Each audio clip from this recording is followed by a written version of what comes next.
asalaamaaleykum internet Taf TV ñu ngi leen di nuyu bu baax di am mbégte di jàkkaarloo ak yéen ci suñu émission May Kan tey ñu dalal fi ndaanaan nit koo xamante ne doomu Diass la mu nekk koo xamante ne aussi mooy coordinateur groupe solution et donc Souleymane ñu ngi lay nuyu bu baax a baax di la wax rek ne ñu ngi lay bàyyi ak internet Taf TV nga nuyu leen nga saafante ak ñoom. waaw asalaamaaleykum mbokku commune Diass asalaamaaleykum mbokku Koursaafi maa ngi leen di nuyu yéen ñëpp kenn ku ci nekk ci turam ak santam di am mbégte ak contentement bu baax a baax pour ñëw ci studio Taf TV ngir jàkkaarloo askanu Sénégal ngir ñu waxtaan ci lépp loo xamante ne mën na jëmale Koursaafi kanam lépp loo xamante ne mën na jëmale Sénégal kanam. jërëjëf Souleymane ñu ngi kontaan di la dalal fii ci suñu plateau bi di am mbégte bu baax a baax jàkkaarloo ak yow Souleymane yow yaay kan defal ñu sa biographie yi nga xamante moom lañ la mën a xamee. Voilà, donc Souleymane Diouf, c'est quelqu'un qui il est un natif de Bourou, maa ngi judd Bourou, màggee Bourou, defee fa sama cycle primaire bi ma amee entrée en sixième ma dem def des études moyennes ci CMU Ngeko ma def fa sixième ak cinquième après ma revenir au niveau de Diass ma def fa quatrième ak troisième. Par la suite ba ma amee BFM ma dem fële ca Dakar ma dem plus précisément fu ñuy wax lycée Blaise Diagne fa laa amee bac après bac série scientifique série S2 ñu orienté ma fa ñuy wax faculté des sciences économiques et de gestion mu nekk fële ca UCAD moomu ma def sciences économiques option sciences économiques et politique économique ma am fa licence ak master. ba ma jógee foofu aussi licence ak master 2 autant pour moi après ba ma jógee foofu ma dem fi ñuy wax NCTP mooy fi ñuy former les professeurs donc de l'enseignement technique ma def technique économique ma génn foofu depuis 2014 nag maa ngi ci enseignement à travers beaucoup d'écoles donc dans la région de Dakar plus précisément. À part loolu aussi maa ngi occupé ay fonctions au niveau donc de l'ASC Bourou Montagne ma occupé fa lu ñuy wax fonction donc de trésorier général. nga nekk doomu Bourou lan la représenté ci yow en tant que doomu Bourou. voilà donc Bourou mën naa ne sama dëkk la sama lépp la parce que nit ki loo am sa dëkk nga am parce que man maa ngi juddoo Bourou wax naa ko sànq ci sama présentation. ma yaroo fa màggee fa aussi voilà donc lépp lu mu am mën naa ne Bourou moo ma ko may kon donc Bourou dama ko jox cër bu mat sëkk fépp fu may dem rek balaa may wax leen damay présenté wu wax ne man Bourou laa dëkk terewul aussi Bourou am na ay jafe-jafe li ci mel ni ay jafe-jafe ndox ci mel ni ay jafe-jafe ci extension courant jafe-jafe ci wàllu faju jafe-jafe surtout ci wàllu foncier ci wàllu suuf donc ñu ngi ciy def suñu kéemtalaay kattan au niveau structure boo xamante ne ci la bokk mais ñu ngi ñaan aussi les autorités étatiques surtout ñu bàyyi xel Bourou ak aussi la mairie boo xamante ne ñoom ñoo fi nekk pour que defee ñu mën a xool problème yooyu ni ñu ciy jàppale population bi. ñu nekk li nga xamante ne moom mooy politique bi ñu war a def élection yi di ñëw ñu gis ne polémique am na ci seen mouvement bi lan mooy sa gis-gis par rapport ak li nga xamante ne moom mooy problème yooyu noonu. Voilà, donc question boobu aussi dama yaakaar ne à la veille des élections comme partout genre yu problème yu mel nii day am voilà donc day am ay tiraillement entre donc les partis politiques ou bien ñoo xamante ne fas yéene nañu jonganti ci mbirub élection voilà mais nous au niveau donc de solution la plupart du temps ñun duñu génn pour attaquer nit wala duy wax lu ñaaw ci nit ñun toujours suñu philosophie mooy que ne duñu tooñ kenn mais aussi duñu bàyyi kenn aussi duñu tooñ ndax aussi boo nekkee ci langue politique aussi naroo nangu yenn attaques yi ñu koy def ci sa der donc ñun au niveau de solution jox nañ ñëpp cër vraiment amuñu benn mouvement boo xamante ne wala benn parti politique boo xamante ne am nañu moom ak problème donc ñu ngi liggéey pour le développement de Koursaafi et vraiment ci lancé boobu la ñu nekk mais aussi lu ñu tax a jóg nekkul ne dañ fiy nekk pour teesante wala xullu ak yu mel noonu ndaxte nit ki je pense que boo amee yéene pour développer sa dëkk donc da ngay am benn esprit de grandeur nga xam li nga bëgg aussi xam fi nga jëm te ñun au niveau donc de solution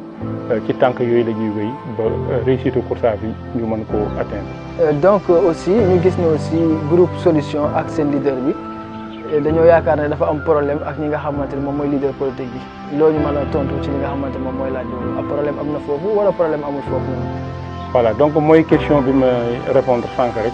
donc ñun au niveau de solution on n'a pas de problème avec qui que ce soit ou bien avec quiconque.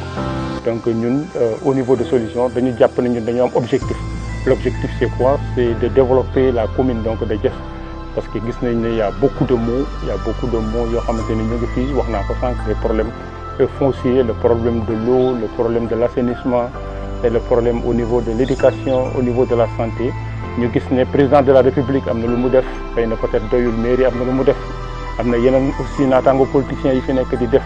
ñu gis ne ñun au niveau de solution dañoo war a indi suñu contribution malgré que ñun yoruñu benn fonction mais ñu ngi def suñu kéemtalaay kattan ngir mën a donc développer donc la commune de Diass donc ñun amuñu problème avec qui que ce soit notre objectif comme ni ma ko waxee c'est donc de développer la commune de Diass. temps yi passé ñu ngi gis ne problème amoon na ci ñi nga xamante ñoo ànd ak groupe solution ak ñi nga xamante ñoo ànd ak monsieur le maire lan moo nekk li nga xamante ne moom mooy problème bi lan moo xew exactement. Voilà donc je pense que utiliser nga terme bu am solo mooy répondre parce que ñun au niveau de solution suñu objectif comme wax naa ko c'est pas ñu nekk fii di teesante wala di attaquer qui que ce soit voilà donc notre mission c'est le travail donc ñun. ku xam solution ku xam le président Djiby Ciss xam ne lu ko ñor mooy donc le développement et lépp lu muy def da koy def ngir vraiment ci sens boobu la koy defee mais aussi dañoo nekk ci milieu boo xamante ne parfois dafa doy waar parce que da ngay gis nit koo xamante ne wax naa ko sànq joxuñu la benn ndombo tànk joxuñu la budget nga yëkkati sa alal di jàppale population bi mais ñenn ñi duñ ko gisee doon voilà donc dañuy préférer di ñëw di suufel li ngay def. Voilà donc di wax yoo xamante ne tegginewul ñun aussi duñu am suñu leader ñu nekk ak moom aussi ñu koy seetaan il faut ñu protéger ko moo tax nag yenn saa yi nga gis tontu yu mel noonu mais ñun à notre niveau duñu attaquer kenn duñu tooñ kenn mais aussi duñu bàyyi suñu leader aussi nit di ko suufeel wala di ko jéem a wax loo xamante ne tegginewul donc képp koo xamante ne laal nga solution nous aussi on va en découdre avec vous. wala ne aussi ñun tamit am nañu fulle boo xamante ne aussi duñu jël suñu nit wóolu ko teg ko ci suñu kanam nga koy attaquer donc ñu koy seetaan loolu moo tax ngay gis tontu yooyu mais ñun amuñu problème avec la mairie amuñu problème avec kenn donc dafa fekk rek ne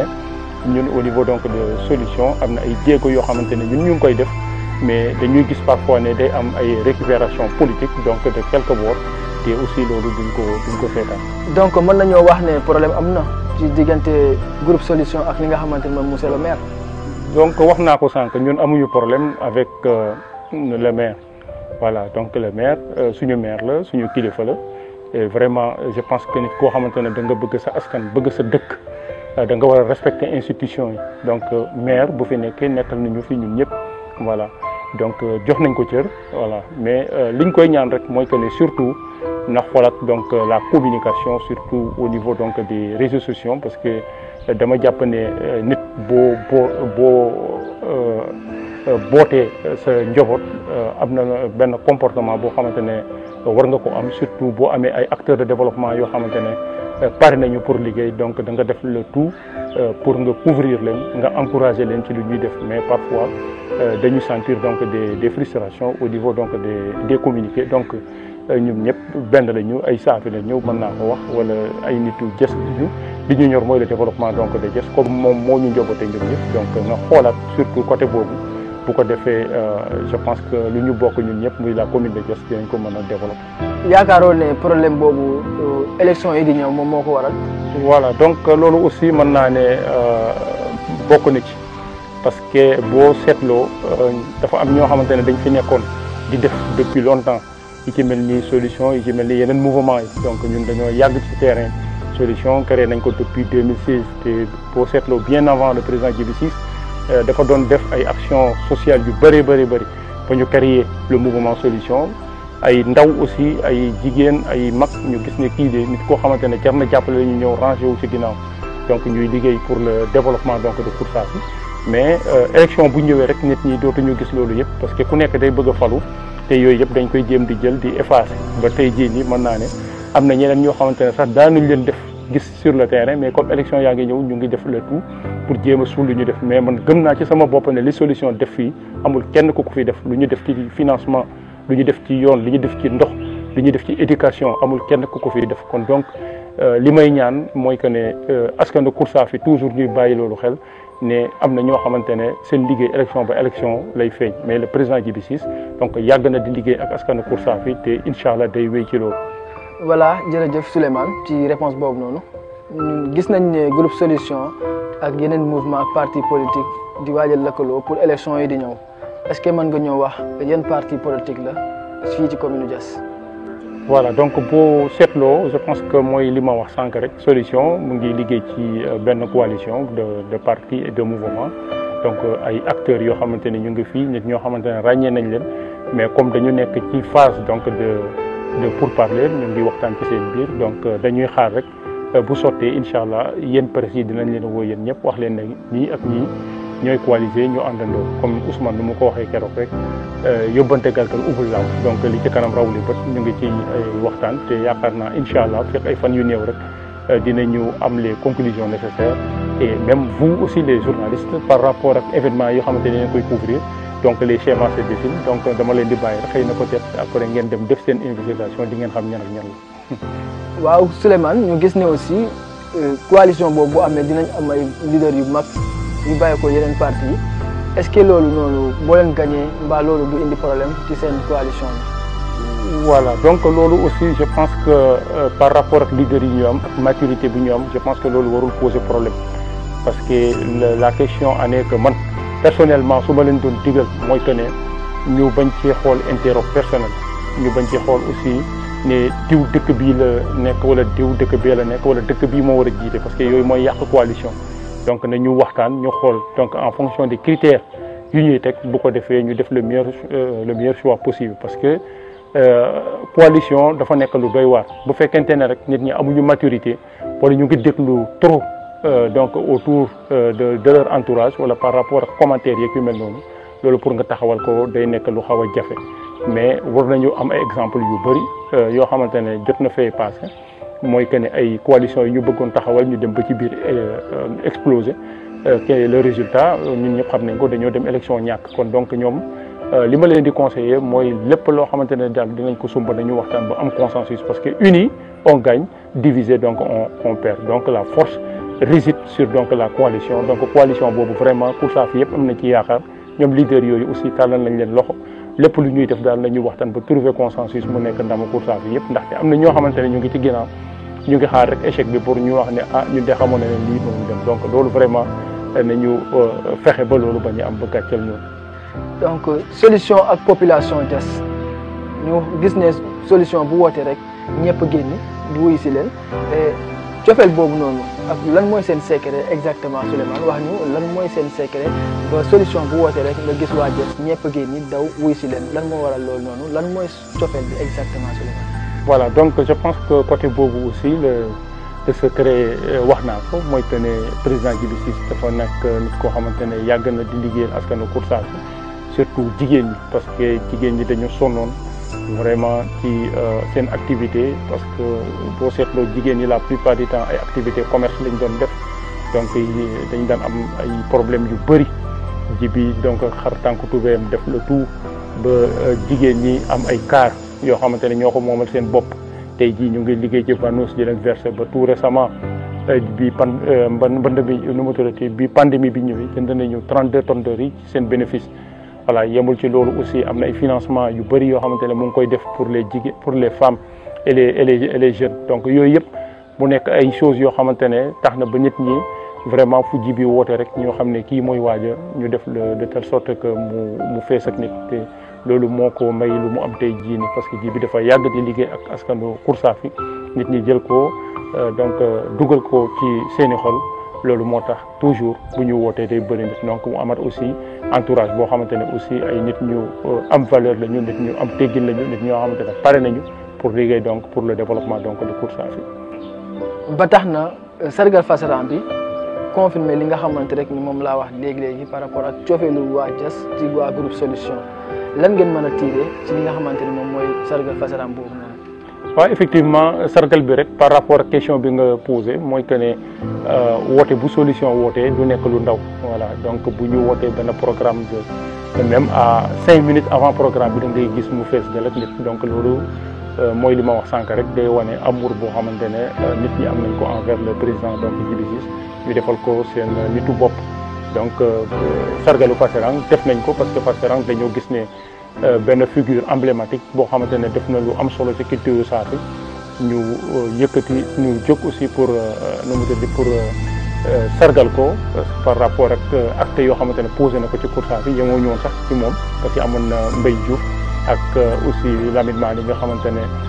génn na àdduna yàggul ñu koy ñaanal yàlla mu xaari ko aljana donc mu amoon réussite li ñuy déplorer rek mooy que ne vraiment espace ba c'était donc très petit pour mu contenir mbooloo moomu donc loolu jàngat nañ ko ci comme bilan te incha allah danañ ko wéyal ci at yi di ñëw te par rapport ak question yooyu dinañ ko jël en compte ba incha allah ñi fay ñëw yëpp ñu mën cee gis seen bopp. voilà jaajëf lan mooy bilan groupe solution ci commune Diass bi ñu commencé ba léegi lan ak lan la ñu def fii ci commune Diass. réalisation groupe solution yaakaar naa bu ma ko doon lim fii la ñuy fanaan parce que solution depuis bi ñu ko créé wax naa sax bien avant la création de groupe solution le président a fait beaucoup de social dans la commune de Diass boo xoolee ci côté financement plus de 500 millions le président Djibi Ciss financé na ko ci jigéen ñi et tout récemment am na 1500 jeunes yoo xamante ne jël nañ leen pour financer leen donc am na aussi ñaari loo yoo xamante ne jot na jàll am na beneen loo boo xamante ne mu ngi ñëw def nañu aussi suñu ñuy wax réhabilitation donc des routes ak sa Toglu Kandam defar nañ ko Kirène defar nañ fa ay route Xolba defar nañ fa ay route yoonu Paaki aussi en partenariat avec la mairie defar nañ ko def nañu aussi ay programme de circoncision des enfants wàllu éducation mais nañ ci ay bourses donc teen yi aussi defar nañ ci ay forage ay mini forage donc mu nekk parce que ba tout récemment rek bu ngeen seetloo fan yii passé am na benn forage boo xamante ne demoon nañu pour visiter ko forage boobu le président avait développé 17 millions 300 mu def ci ko au niveau donc de Diass pour régler le problème donc de l'eau sans compter aussi mini forage yoo xamante ne def na ko au niveau de Toglu ak Paaki ak ñoo xamante ne équipé na leen en moto pompe ak robinet comme Boxu montagne ay loos def may na fa ay pompe donc ay Xolba donc bu seetloo dëkk yu bëri ay dàgg président donc indi na contribution par rapport au problème donc de l'eau boo xamante ne mu ngi persister mais dinañu wéy aussi di ci jàpp ba mën a régler problème. gars yi ñu ngi wax ne groupe solution ak ñi nga xamante mooy seen leader bi ñu ngi préparé mouvement bu rëy boo xamante ne aussi bu génnee dina garaaw trop est-ce que mën nga ñëw ci wax dara. waaw solution dafa am agenda di liggéey toujours comme ni ñu koy defee dañuy jël événement yi benn par benn. parce que am na sax événement boo xamante ne bëggoon nañ ko def mais bi retour pandémie bi ñëwee taxoon ba ñu arriéraat ko donc ñu xool aussi par rapport ak évolution feebar bi bu jeexee incha allah am na programme boo xamante ne comme ni nga ko waxee ñu ngi koy waajal incha allah dinañ leen ko wax au niveau de la presse woo ci cour Safi yëpp bu ko defee di ngeen xam nature programme bi. voilà ñu gis ne aussi problème mu cas importé yi fii ci commune Diass mu ngi indi problème foo tourné cas importé lan nga ñu mën a wax ci li nga xamante moom mooy cas importé yooyu noonu ban leçon nga ci mën a tiré. voilà donc boo waxee virus importé je pense que am na ñaari virus am na virus nu mu tuddati la maladie donc de coronavirus boo xamante ne mu ngi fi voilà maladie bi mu nekk réalité vraiment buy faat ay bakkan ñu gis ko ne bëri na ci district Popenguine te ku wax district Popenguine ñun ñii ci la ñu bokk. ci loolu aussi may ñaax population yi ñu respecté mesures barrières yi def attention ci takk masque yi di wàññi rassemblement yi donc yaakaar naa bu ñu respecté conseil yoo xamante ne waa kër docteur ñu ngi ñu koy jox yaakaar naa dinañ mën a xeex feebar boobu ba mu génn Sénégal beneen cas bi comme ni ma ko comprendre mooy électeurs yoo xamante ne ñu ngi leen di transféré donc loolu comme ñun ñëpp ñoo ko déggandoo dégg naa ko nit ñi di ko wax voilà. man nag awma ci lu leer mais bu fekkente ne am na ñu koy def je pense que c'est pas quelque chose de digne parce que je pense que bu fekkente ne ñun dañoo taxu pour élire suñu maire c'est la population donc de Diass ñoo war a tànn seen bopp maire voilà donc je pense que ku wóolu boppam rek na nga summeeku dugg ci arène bi voilà nga bàyyi fonds yi parce que yooyu ñoo représenté fonds ci marché bi. voilà merci beaucoup Souleymane donc ban conseil ngay doon ban conseil ngay jox ñi nga xamante ne ñoom ñooy waa jeunesse su Diass ndawu Diass yi ban conseil nga leen di jox pour ñu mën a nekk ñi nga xamante ne aussi ñu am fulla ak fayda ci seen commune bi. voilà donc li ma leen di conseiller rek mooy que ne ñu ngi dem vers des élections ñu ngi ñaan vraiment ñu dem ci manière apaisée surtout ñu bañ a yéefitna surtout ñuy communiquer au niveau donc des réseaux sociaux. voilà donc ñu jàpp ne Koursaafi ñun ñëpp ñoo ko bokk nañu dem ci élection ñu dem ci donc d'une manière démocratique ki gagné ñun ñëpp di joxante loxo jàppale ko ki ñu gagné aussi mu félicité koo xamante ne moo ko gagné bu ko defee ñun ñëpp ñu àndandoo liggéey Koursaafi mais surtout sama message bi daal mooy que ne ñun ñu bañ a yéefit na bañ a wax yoo xamante ne ëllëg day indi ay problème te ñun ñëpp Koursaafi ay mbokk la ñu boo ñëwee Toklu boo ñëwee Buuxu boo ñëwee Diass ñun ñëpp ñooy nekk ci dëj yi ñun ñooy nekk ci ngénte yi ñun ñooy nekk ci mariage yi kon donc je pense que war nañu mën a nekk benn élection benn jour la day jeex après suñu dund bi day continuer te war nañ def de telle sorte que vraiment suñu dund boobu mu continuer ñu koy dund ci dund bu rafet. Souleymane voilà ñu ngi arrivé ci cappaandaw bi ñu bàyyi la rek nga wax ñi nga xamante ne moom mooy sa dernier mot fii ci ñi nga xamante ne mooy suñu émission May Kane. voilà xanaa di leen remercier rek surtout donc la presse donc parce que gis nañu liggéey bu am solo boo xamante ne yéen a ngi koy liggéey donc di leen ñaanal aussi vraiment ngeen gën a am taxawaay ci biir Koursaafi yàlla def aussi ngeen mën a am réussite donc ngeen jógee ci presse en ligne am rajo am télé donc di ñaanal askanu Koursaafi yëpp yàlla na jàmm yàgg fii aussi yàlla lépp loo xamante ne sumb nañ ko ci développement yàlla nañu ko yàlla defal donc di leen jaajëfal di leen remercier bu baax a baax. jërëjëf Souleymane ñu am mbégte dalal la fii kontaan ci yow bu baax a baax ak li nga xamante ne tontu nga ko fii ci suñu émission May Kane tey xam wan nga ñu yow yaay kan ñu jëlee ci loo xamante ne lu am solo la dina permettre aussi waa Diass ñu xam Souleymane moom mooy kan di jaajëfal bu baax a baax li nga xamante ne moom moo nekkoon suñu invité bi tey mu nekkoon Souleymane nekk coordinateur groupe solution di wax internet rek ne ñu ngi leen di jaajëfal bu baax a baax di leen jox dig daje incha allah à la prochaine fois avec un autre invité de qualité tey nag Jinne caméraman bi mu ngi ci ginnaaw doo leen ko gis nag kooku noonu mooy Saliou Tine mooy def li nga xamante ne moom ngeen di gis fii lépp lu raayis rek moom la lépp lu rafet rek moom la di wax gars yi aussi que rek ne Savici ina wing do ah Savici voilà très bien Jinne caméraman jëlal ma lii jëlal ma ko bu baax a baax waaw saafi bu naa nik ne fu saafi la tam aussi fexeel ba nga am ci li nga xamante ne mooy t-shirt yi mu nekk loo xamante ne aussi dinañu permettre bu baax Savici ba fiki e Savici aussi ba ina ini ba dinga e mi ko saafi kon mi ɓeygu Savici jen ba ba wax ngan Savici coobi trop donc sama gars yi bye bye à la prochaine fois c'était Moustapha Mbeng donc moo nekkoon présentateur bi Jinne caméraman yi nekk ci ginnaaw di Saliou Tine di wax gars yi bye bye merci beaucoup à la prochaine fois